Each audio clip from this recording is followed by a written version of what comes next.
remember when Leonard was asked to step down at Gospel Echoes, he said that he thought that he was supposed to be a pastor and that he would go out on his own and see what happens. And his attitude towards that impressed me.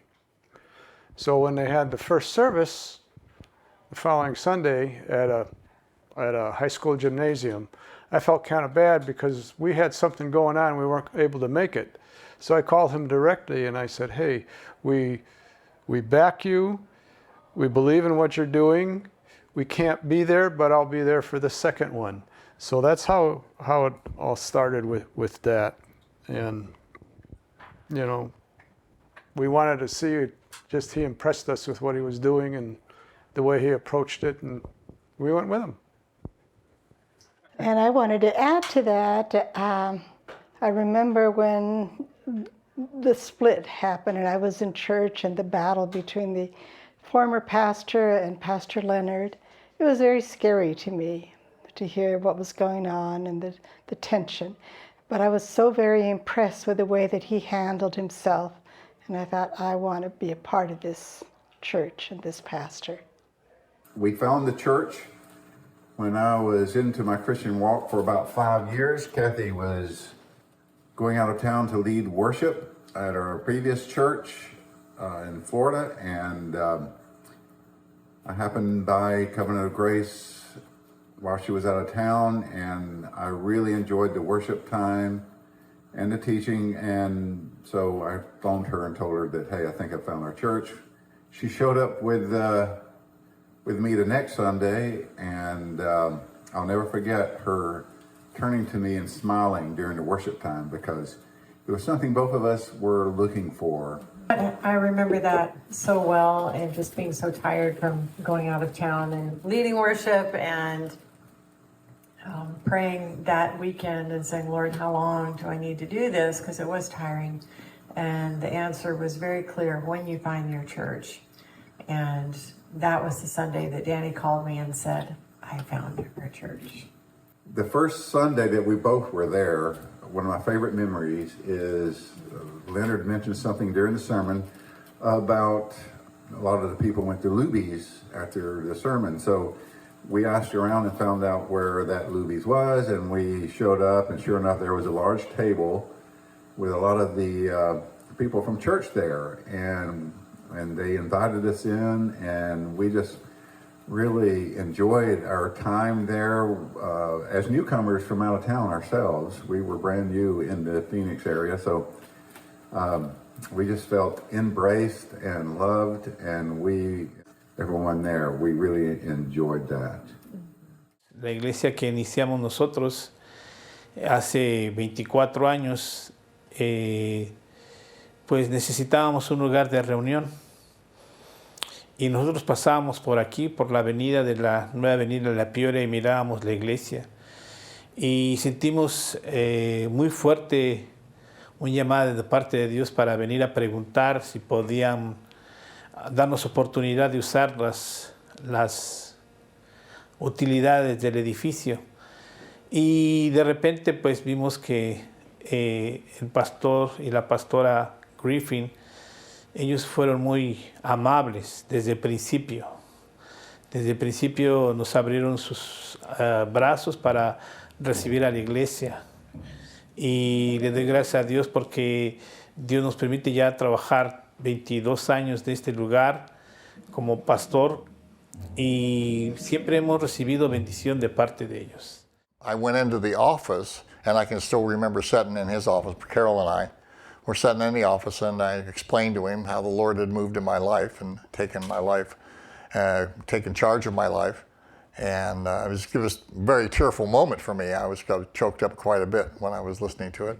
Carol was there. She was very, very happy. She prayed for me for a very long time. In the beginning of Covenant was the love that he preached on about the Lord, and his love, and his ministry pastor just had love.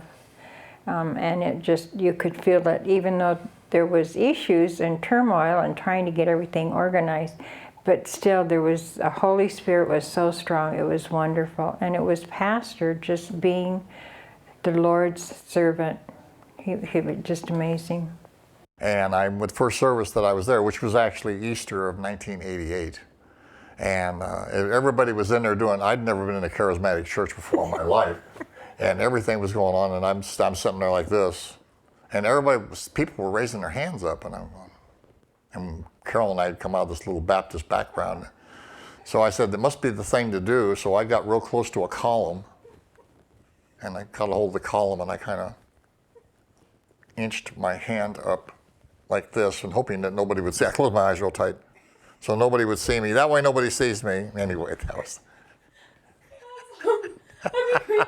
2004 when I came into this country, and the refugee agency gave me my first job in September at kind of a warehouse, and I worked there for almost a year, and then I had to go for surgery. After a week, Pastor Leonard came down there to see me, and when he came to see me, I had some pictures that I took from Africa when I was ministering as an evangelist with the congregation and other stuff, and some work I used to do in the garage.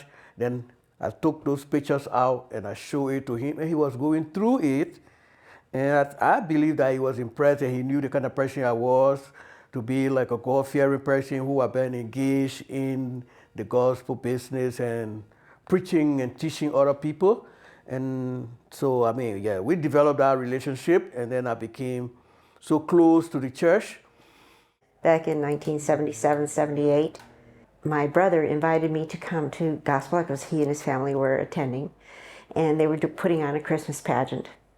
And I said, well, okay, but I was attending full-time at North Phoenix Baptist Church.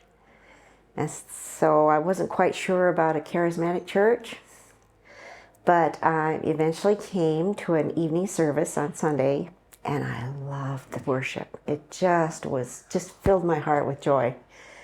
And I really, really loved it.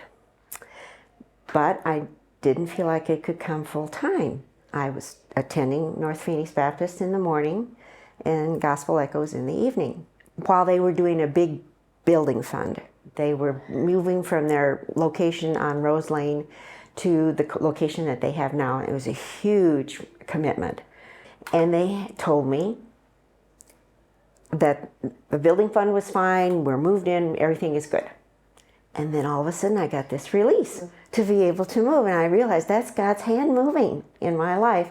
I had the free choice now. I had made a commitment, the commitment was done, and now I had a choice, and I chose to change and start coming to Gospel Echoes, which I loved. And my son was about 5 years old then, and he came with me.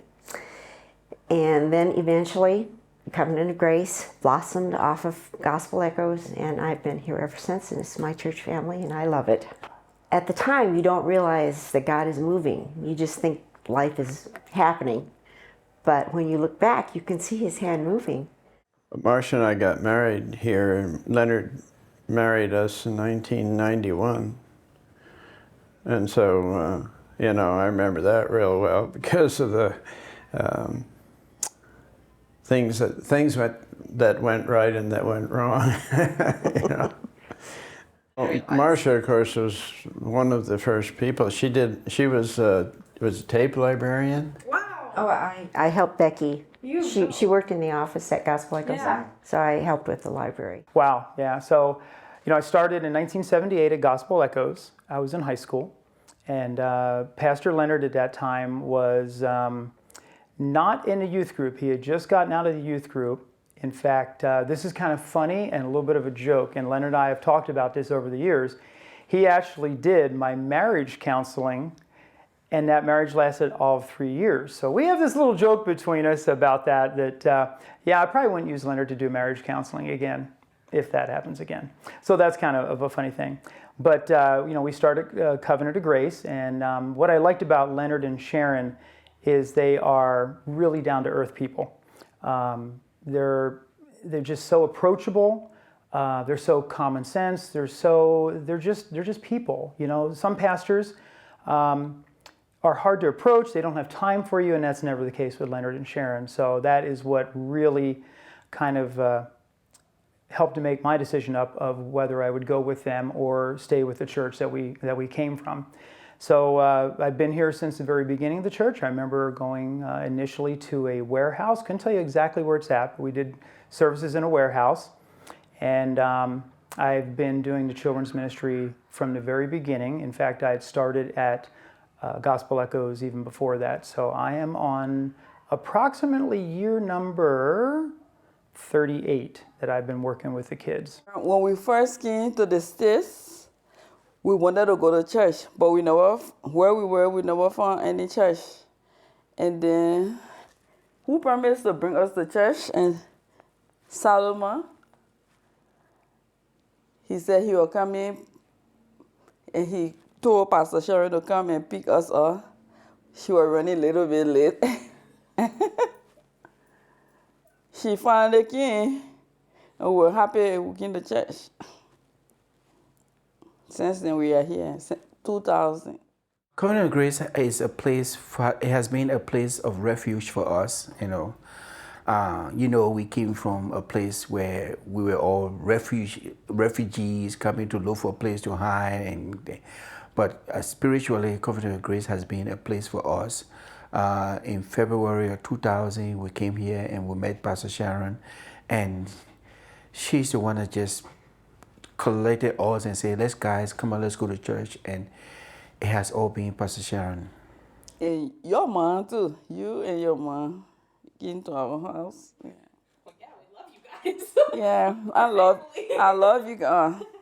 Love you. Our roots are deep. Yeah. I would take different routes home from work, and one day I came up 7th Avenue. Oh, it ends at Peoria. I came across Peoria, and I drove next to the building here. And as I drove by, I saw the sign that said, "A Safe Harbor." And immediately I just felt like the Spirit of God came around my car. And it's just like, oh, with prayer, this place can really do things. And I went on my way home.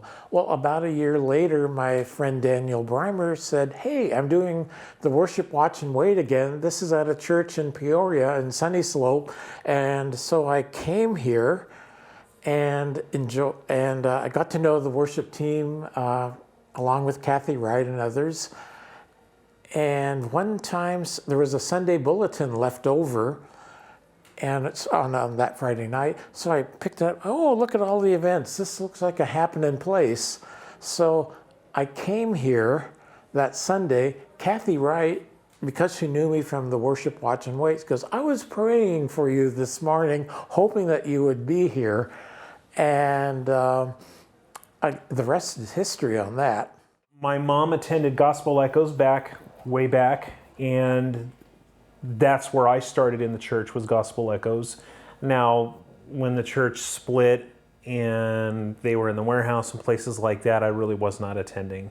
It wasn't until later on, after in my late teenage years, that I came back to this church as it is now. So, but that was 1999, so it's been 20, how many years is that? 23, 24 years now? Yeah. Quick math.